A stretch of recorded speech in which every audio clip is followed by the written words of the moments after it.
What the entertainment industry can learn from the tennis this year. The Australian Open's digital strategy was absolutely iconic, and I cannot fault it at all. Now, here's a couple of things that we need to pay close attention to, because we are struggling to entertain our audiences off the TV and out of the cinema.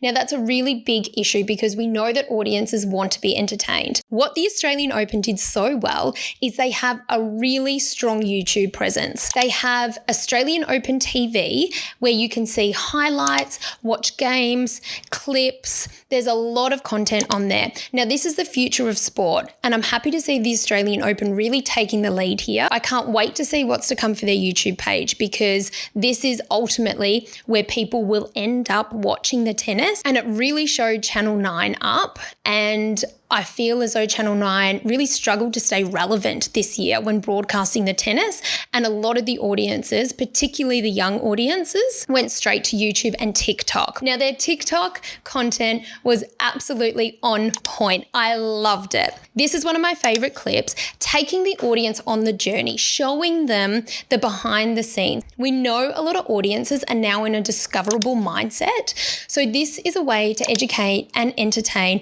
as well as put a spotlight on the game itself. They really touched on a lot of trends which made them extremely relevant and entertaining, and it was live, fast, fresh, exactly what people want when consuming a sport like tennis.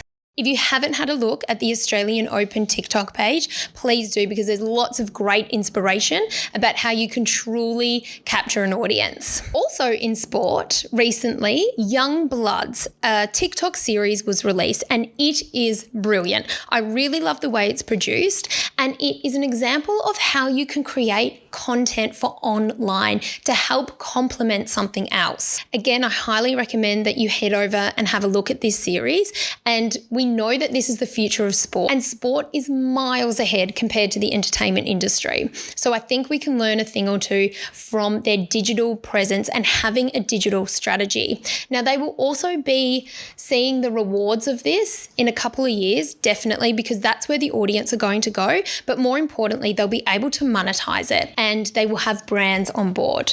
So it's really, really important that as an entertainment industry, we start to entertain our audience, and not in the traditional sense. We must have a digital presence, and we have to have a digital strategy. So I hope this has given you some motivation and some inspiration on how the entertainment industry needs to step up to the plate.